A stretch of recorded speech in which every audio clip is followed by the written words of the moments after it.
Welcome to the NNBN podcast, talking with businesses, charities and organisations across Northamptonshire. Sponsored by Poppy Design Studio.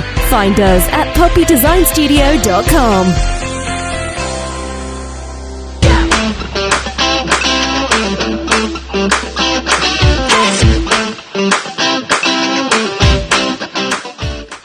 So the subject of collecting cash and making sure you've got enough cash in the bank is an important subject around businesses and, any organisation really. But joining me today is Jonathan Hill from Freelance Credit Control. Jonathan, thanks for getting involved and coming to talk to us all about, debts and cash flow and everything. So, welcome.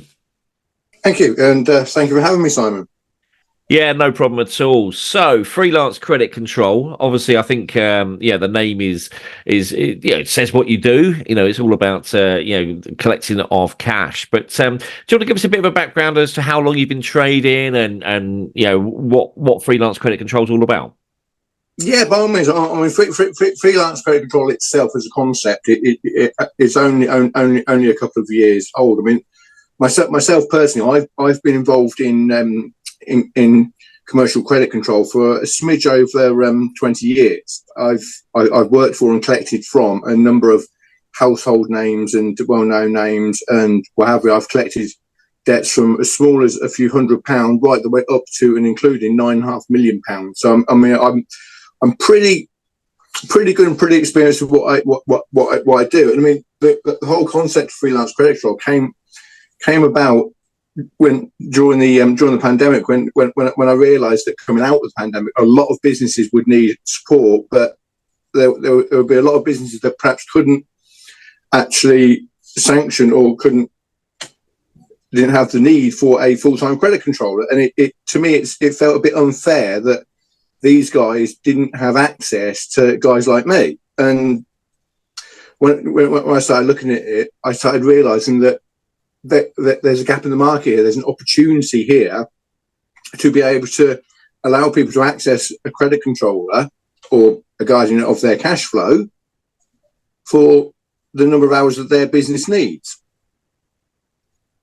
Yeah, because when you're running a small business, obviously cash flow is essential, isn't it? Without a doubt. We need cash to survive and to be there for long term, but it's very difficult, and I suppose you find this sometimes, so this is probably where you fit in, is the fact that you sell something, you deliver it, and then you've got to ask for the money. And I'm guessing there's a lot of businesses out there that just invoice and just think, I'll get paid when I get paid. And I suppose some business owners that are small businesses find it a little bit challenging to ask the question to get paid. Is that what you find? And that's what you're fitting in that service, isn't it? Oh, 100%, and it can very much be that. And also, sometimes you find because people want to retain that client, they don't want to go to them and say, excuse me, you haven't paid me. I'm a little bit short this month now because of it. And there's a little bit of a stigma or reluctance to have that conversation because they don't necessarily want to be the person that upsets that person and then go back to them 5 minutes later and ask them for another £1,000 worth of business, for example. Yeah, and I totally get that because I think when you do sell something, you work on your own, and if you don't collect your cash up front, because obviously you're keen for the sale, you're keen for the relationship with the client that you're working with, to actually go back and actually say, look, here's your product. Now can you pay me? Now I never mind asking the question. At the end of the day, I've been involved with a management account and I've done a bit of credit control myself, so I never mind it. But to have yourself to actually be there as that outsource sort of freelance role that can be, can ask those questions and not feel uncomfortable about it. It's so important, isn't it? Oh, very, very, very much so. And some, I always say as well that sometimes there is a benefit to having access to expertise like myself within the business, because obviously there are times when I will see something or I will see a warning sign that perhaps somebody else wouldn't. I mean, it's the same as a builder or a plumber can look at something and they'll tell you there's something not right here. I can do that with the financial side of things. So what you say is when you're talking to clients or when you're sort of managing people's debtor books and things like that for them. Is that what you mean by that? Very much so, Simon. I mean, at the end of the day, there are certain flags or indicators that I will see, or I know through experience to look out for, that not necessarily everybody else will pick up on it. I mean, sometimes there's certain ways that people will present things to make them look as if they're a bit better than they actually are, or sometimes they'll try and hide what's actually going on, and they won't actually fully explain the situation. And at that point, obviously, then there are vulnerabilities, because obviously at the end of the day, if you've not got cash flow coming in, you've not got cash to match with the cash flow coming out, you've got a problem in your own business then. Yeah. Yeah, I totally see what you mean now. So at the end of the day, they're kind of burying their head a little bit from the problem that is there. And, they're so, maybe it's ego, maybe sometimes it's just don't understand, maybe it's just they don't want to face the problem, or they just want to bury their head. But at the end of the day, they're more important, or they're more thought processes around, I suppose, about trading and bringing new developments in. But at the end of the day, if the business isn't making money and it's effectively a hobby, isn't it? Effectively, yes. Yeah. No, I totally get what you mean there. So, I suppose when you are a freelance credit control, you are seeing a lot of different business practices that are out there and how different businesses work. So I suppose that builds your own experience where you can actually bring that to your client base and bring that to people that are looking to bring someone like yourself into their business. So I suppose you work with a whole different range of clients. I have done. I've been very privileged. I mean, I started working for a builder's merchant. I then went on to work for the National Grid. I've then collected for various small and medium-sized enterprises along the way, and do you know what I mean? I mean, I've collected for services. I've collected for physical goods. I've collected for a mix of both. I've collected for damage to infrastructure. I've got all that experience and different things in my toolkit, and that's what I bring to the party. Yeah, no, absolutely. And the thing I like about you, and I've been looking at your website while we've been talking just then, is you talk about demystifying credit control, because people think of that evil Rottweiler on the end of the phone that's chasing me for money, and you got people chasing up money, and also I suppose when you are chasing money, it can cause a slight complication within the business relationship. But you talk about demystifying credit control, and I think it's a great way of putting it, because people don't actually see that you're actually building a relationship, are they? Or are you, should I say? 100%, Simon. I mean, at the end of the day, a lot of people, when we talk credit control, they do just think about that debt collection side of things. However, what we always encourage and what we always role model is a proactive model. So, for example, if you issue a statement, an invoice, even, sorry, I'll get the words right in a minute, on 30-day terms, we don't wait 30 days to see if the customer's going to pay or not. What we will do is we will put that first phone call in during that credit period, and it's a very soft, friendly call. It was something along the lines of, "Hi Simon, it's Jonathan here from insert company name here. Just a quick courtesy call, just to make sure you received the invoice, okay?" You did. Excellent. Thank you, Simon. Thank you for just confirming that for me. I just want to make sure, is everything all right with the invoice? Superb. Excellent. And your payment runs, they're normally on a Friday. Yep. I know obviously our invoice is due on Thursday. So will you be paying it on the Friday after it's due? You will be. Superb. Excellent. Thank you. Now, it's that kind of fluffy conversation, but sometimes you'll get pushback on that, and they'll say, "Well, actually, Simon promised that he's billed me for 3 t-shirts here, but he's only supplied me with 2 t-shirts. So until I get that 3rd t-shirt, I can't process your invoice." At which point, then I say, "Okay, no problem. Leave that with me." Hang up on the customer. I pick up the phone to you and say, "Simon, you promised them 3 t-shirts. They've only got 2 at the moment, so they're not going to pay the invoice until you can get that 3rd t-shirt." You've then got 2 choices there. You can either give me the answer and I'll go back to the customer, or you pick up the phone to the customer and say, "Hi, I believe we spoke to Jonathan. You mentioned there's a problem with the 3rd t-shirt." Well, good news. It's sat on my desk at the moment. I'm literally just about to walk down the post office and post it out to you. And it means that any problems with the invoice are flagged up during that credit period. So it's then a lot harder for customers to use that problem as an excuse for not paying you in 30 days because, hey, you didn't send me what you're supposed to do, and so I'm not paying you. So now until you send me that, I'm going to take my 30 days from then. Well, at the end of the day, as a business, you've now got to find 50 days credit, for example, because you've got that delay. And again, that's then impacting your cash flow. But by being proactive, we've identified it within the agreed credit term, addressed it, and there's a lot higher chance of you being paid on that day 30.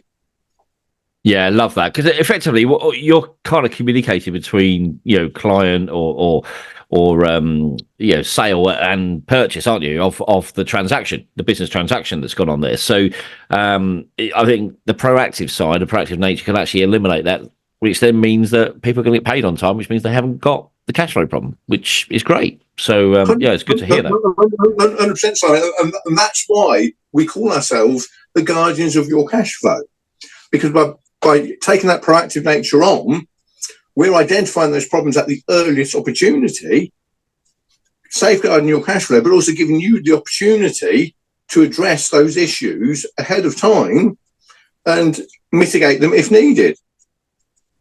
Yeah, no, totally see that, and I think that's so important to enable cash flow. And some of the stuff that we do, we're really proud that we've signed the prompt payment code as an organisation from what we do.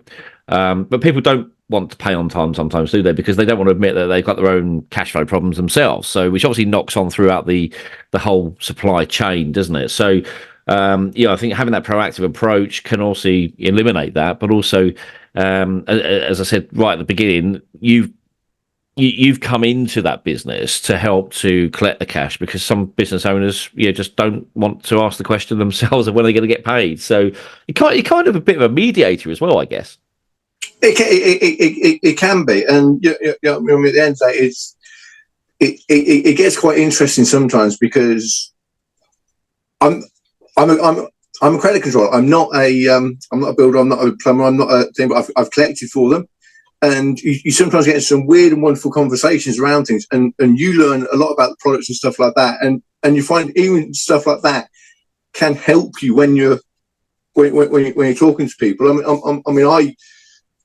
I learned an awful lot when I was collecting for materials and everything. And certainly, if you're having conversations with people that authorise invoices that are on site, they will sometimes start using on-site jargon, and that's where, as an office guy, sometimes I can get a little lost. So even from that, sometimes you can pick things up and you can go from there. Yeah, and I'm guessing you find people that make excuses because they just don't frankly want to pay. So I'm going to ask the question, there must be some great excuses out there. We hear about the invoice got lost, or checks in the post, that used to be the good old favourite one. But what are the sort of some of the reasons, or the weirdest reasons, I suppose, is a good question. What's the weirdest reason for someone not to pay a bill that you've ever come across? Oh, there can be a whole plethora of reasons. I mean, what we're seeing a lot of, quite a high trend of at the moment, is people that are using online portals to upload invoices, and sometimes it'll be well, yeah, we can't pay you because the portal hasn't sent the invoice to a person to authorise it. Ah, okay. And it's like, okay, and why is that? Well, because, I don't know, because the portal hasn't told us why it's rejected it. And you then end up going down a rabbit hole, which is why, obviously, one of the things I do, again, talk about a lot about is when you're onboarding a new client, ask to meet somebody from their accounts team, and then ask that person from the accounts team to talk you through the purchase ledger system. Because promise what you find, especially with some medium-sized businesses, is the person you're talking to thinks he knows how the accounts department works and gives you his answer. Unfortunately, because he doesn't work for that department, he kind of half understands it. You then go ahead and invoice based on his half understanding, and the bit that he didn't know about is the bit that causes the delay on your invoice. Yeah, can see that now. And I think that's a great tip there that you've just given there, actually, about building or asking that question, about the payment process, but also what you just said there. And I follow obviously what you say on LinkedIn. I think it's every Wednesday you put something out, isn't it, on LinkedIn? I think some great conversational points you've been posting out. Keep them up, by the way. I think they're absolutely really good value you're offering there. They've certainly been useful to follow, and I think I've commented on a few as well. But just love seeing it. I believe you have, Simon. I mean, we've talked about a lot on those Wednesday information sharing points. We've talked about red flags we look for. We've talked about payment habits. We've talked about onboarding. Every week I try and add something more there, and I appreciate everybody's feedback on those because they then shape future posts. And indeed, what you'll also find is those of you that are actually on TikTok, I've started moving some of them across onto TikTok as well. Fantastic. A credit controller on TikTok. This is brilliant to hear this. So you may as well give out your TikTok details if you've got them to hand, Jonathan, because let's get people following your TikTok account.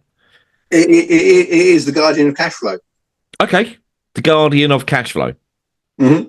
Brilliant. So there we go, everybody. Yeah, have a look at Jonathan's TikTok account and get following, because I think people think TikTok's all about fun and practical jokes and marketing, but at the end of the day, cash flow, as we said right at the beginning, is pretty essential for business growth. It's there for business survival, and Jonathan is there on TikTok. So do go and have a look at it. And you're on other social media platforms, I'm assuming, as well. At the moment, Freelance Credit Control is only on LinkedIn and on TikTok. I am gradually spreading out onto other social media platforms as I go. But obviously, I'm always keen to look at the ones first and foremost where I can have the most interaction with people, because at the end of the day, we're a support service, and I want to be on platforms where I can interact with people. And at the end of the day, if people have got questions, send them to me, because you may not be the only person who's got that question, and I'm more than happy to answer them in a group setting. It's one of the reasons why I'll see. Later this year, I am actually looking at going live with the Demystifying Credit Control podcast. I'm still finalising that at the moment, but yeah, and basically for that we're going to be looking for a lot of interaction from people, because we want to answer people's questions. We do want to demystify credit control so that everybody understands the value that a guardian of your cash flow brings you. Yeah. No, I think it's a great idea, and I think obviously from this podcast alone, I think it's it's certainly transferring information to people when they want to listen to it. They can tune in when they want to. They can catch up when they're walking the dog, or sat in the car for 20 minutes or whatever, just tuning in. I think this is certainly a great way to transfer that knowledge and that information over, but also keep reiterating the drama of why people need your services. And talking about that, obviously there's going to be business owners that are skeptical about bringing someone in from the outside to collect the cash. So, how do you get around that? And what would you say to anybody that's listening that's maybe thinking about a freelance credit control service? Well, what's the sort of key message you would say to them about how you give them that reassurance up front? Well, at the end of the day, what I would say is go onto the website. On the website, you will find on the website, you will find that there is a option on the front page that says "Contact us today for a no obligation discussion." Literally click on that. That will then take you to our Contact Us page. On the Contact Us page is my calendar. And at the end of the day, my calendar, my availability is there. Feel free to book in for a half-hour conversation with me. No obligation whatsoever. And we'll talk. I will do exactly what I've done on the podcast here. I will give you examples of how we can help. It's then obviously for you to go away, and if you want to work with us, you want to give us a try, you're more than welcome to it. At the end of the day, we will keep putting content out of the value that a guardian of your cash flow can give you. And if that resonates with you, if that resonates with your business, or if you want to try us, then please do contact me. I'm more than happy to have conversations with people, and even if they're skeptical. Because at the end of the day, my track record is on my LinkedIn profile. if you visit my LinkedIn profile, you can see the people I've worked for. You can see the achievements that I bring to the table.